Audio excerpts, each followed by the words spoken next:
This is Lots of Littles, and I'm just giving you a bit more of an insight into the actual sounds themselves and other details. So some of these instruments are very, very easy to play. For instance, these shakers, they're just obvious and you just shake them.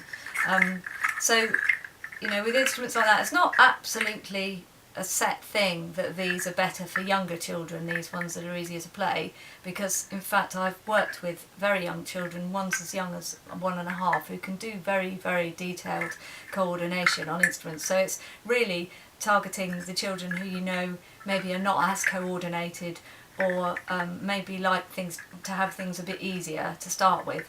So things like the shakers are very easy. People who like to move about and maybe won't take to an instrument because they're moving about all over the place, you can just arm them with a pair of these, and they can go round the ankles, some of them, especially with babies, which is really nice. And they can dash about the room with these on them, and they will then be getting involved in the music. So that's another way of including everybody. Some of the instruments are very enticing because they're maybe like animals, or they make a very enticing sound. So, for instance, the woodpecker, lots of children like to just hold this instrument, and they maybe don't even want to play it, or maybe playing it is too much of a challenge, or it's too many different things going on. So sometimes you get a child just sitting with the woodpecker in their hands, and that's fine because they're involved and they might be listening to the other sounds that are going on, and also it might inspire some kind of role play or story about a woodpecker. So that's fine too, because we need to broaden music out so it includes all these other things that children are thinking about and with all their ideas going on. So things like there's a few instruments here which are quite challenging to play. One of the most challenging ones is this one, but it really is you know, to do with the kind of child that you've got rather than the age of the child. So somebody who would be able to play this is going to have to pull it quite hard and turn and hold. Some children can do it and some can't, but that's what's so nice, is that some children will give it a go and then they won't be able to do it for a few goes, and then they will, and that will be lovely because they've actually tried, persisted and achieved being able to play this instrument. There is another way of playing this instrument which is like that, but sometimes I don't show them that and they don't find that out because it can be a bit noisy in certain circumstances and they can clonk each other. But on the other hand, they can learn about space when it does that, their spatial awareness. So, but that is quite a challenge, the frog twirler. And then you've got things like the thunder drum. This one, children tend to start off with having it that way up, which can be a bit dangerous. So I would always, when they do that, always turn it round, because it can flick in your face. It has actually got some padding on the end, which means it won't actually hurt, but it can just be a bit annoying. You need to shake it like you're nervous.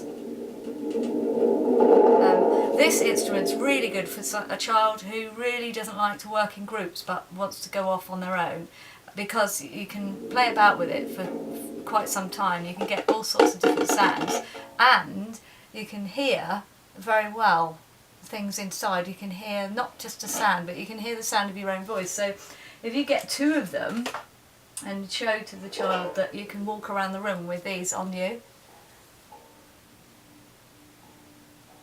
you can actually hear your own voice echoing in them. You ought to try this, it's really good. And you can slightly wave it about, and it's great for that solitary child who just likes to explore and maybe likes mechanical things. And that isn't just the boys, you know, girls like doing these things just as much as boys with the mechanical stuff in instruments and in other things. Another instrument that might be challenging to play is this, because you have to get it in exactly the right place. You know, you can miss, so you have to watch and you have to anticipate. And also damping it is quite a good thing to show to children. If there's someone who really doesn't like a loud sound and is maybe quite a gentle and delicate child, the mini wind chime is great because it's really quiet, and you probably can't even hear how lovely that sounds there, but if you put it near your ear you can hear that just gentle sound, and it's a lovely one to give to a child to take outside and just be by themselves and just listen to it. You can also hang that in the wind, it's a wind chime. And things like the drums, obviously they need a certain amount of coordination to play them so that they are really good. Best to use two hands. I'm just going to show you this other version though, under your arm. It's quite nice. So you can imagine 5 children taking them off in a group and maybe moving around with them under their arms and maybe singing with them as well.